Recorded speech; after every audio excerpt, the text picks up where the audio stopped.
భర్త మహాశయులకు విజ్ఞప్తి. సంక్రాంతికి రిలీజ్ అయిన మూవీస్‌లో రవితేజ గారి కొత్త మూవీ 'భర్త మహాశయులకు విజ్ఞప్తి' కూడా మంచి ఎంటర్‌టైనర్‌గా సక్సెస్ అయింది. మూవీ గురించి ఇన్ డీటెయిల్‌గా వెళ్ళే ముందు మన ఛానల్‌ని సబ్స్క్రైబ్ చేసుకోనోళ్ళు సబ్స్క్రైబ్ చేసుకొని గంట సింబల్‌ని లాగిపెట్టి కొట్టేయండి. దెబ్బకి గంట షేక్ అయిపోవాలి.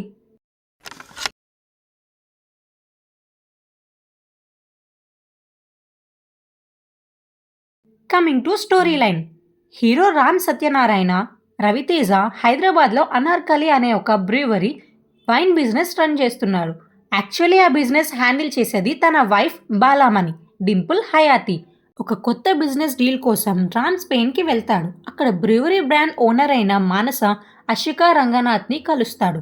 బిజినెస్ కోసం స్టార్ట్ అయిన వాళ్ళ పరిచయం ఒక డ్రింక్ పార్టీ తరువాత వన్ నైట్ స్టాండ్కి దారితీస్తుంది. డీల్ ఫినలైజ్ చేసుకొని రామ్ ఇండియాకి వచ్చేసిన కొన్ని రోజుల తరువాత మానస సడన్గా బిజినెస్ పని మీద ఇండియాకి వస్తుంది. రామ్ ఇంటికి కూడా వస్తుంది.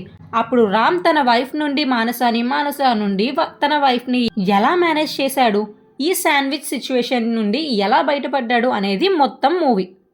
ఇంకా హైలైట్స్ ఆఫ్ ద మూవీ అయితే రవితేజ గారు ది ఎంటర్టైనర్. ఈ మూవీలో రవితేజ గారు తిరిగి తన వింటేజ్ కామెడీ టైమింగ్ని చూపించారు. బోరింగ్ యాక్షన్ సీన్స్ కంటే హ్యూమర్ మీద బేస్ అయ్యి ఉంటుంది. రామ్ సత్యనారాయణ క్యారెక్టర్లో చాలా రిలాక్స్డ్గా అండ్ ఎనర్జెటిక్గా చేశారు. Comedy squad Vennela Kishore, Sunil and Satya వీళ్ళ కామెడీ సినిమాకి మెయిన్ పిల్లర్. కార్తీక దీపం అండ్ పిన్ని సాంగ్ సోషల్ మీడియా మీమ్స్ని చాలా బాగా యూజ్ చేసుకున్నారు. థియేటర్లో ఈ పోర్షన్స్కి మంచి రెస్పాన్స్ వస్తుంది. ఇంకా leading ladies Dimple Hayathi possessiveness wife రోల్లో బాగా సూట్ అయింది.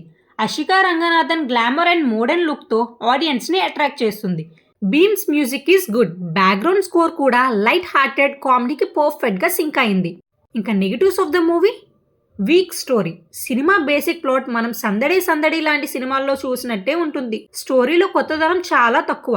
Drag it second half. First హాఫ్లో ఉన్న పేస్ సెకండ్ హాఫ్లో మిస్ అవుతుంది. ఇద్దరు అమ్మాయిల మధ్య గొడవలు రిపీటేటివ్గా అనిపిస్తాయి. క్లైమాక్స్ కూడా చాలా రొటీన్గా ఏదో తొందరగా ముగించేసినట్టు ఉంటుంది. Logic loop holes. స్పెయిన్ నుండి ఇండియా వరకు హీరోయిన్ రావడం, అక్కడ జరిగే కొన్ని ఇన్సిడెంట్స్ చాలా ఇల్లాజికల్గా ఉంటాయి. ఫైనల్లీ బిఎన్డబ్ల్యూ అనేది రవితేజ నుండి వచ్చిన ఒక క్లీన్ ఫ్యామిలీ ఎంటర్టైనర్. సంక్రాంతి పండుగకి ఫ్యామిలీతో కలిసి లాజిక్లు పక్కన పెట్టి కొంచెం సేపు నవ్వుకోవాలి అనుకుంటే perfect choice. That's all to the video. మీకు నా వీడియో నచ్చితే లైక్ చేయండి. నాలాంటి సినిమా పిక్చర్లకి వీడియో షేర్ చేయండి. మళ్ళీ నా వీడియోస్ చూడాలి అనుకుంటే సబ్స్క్రైబ్ చేసుకోవడం మర్చిపోకండి. ఇట్లు మీ సినిమా పిల్ల. మళ్ళీ ఇంకో వీడియోతో కలుద్దాం.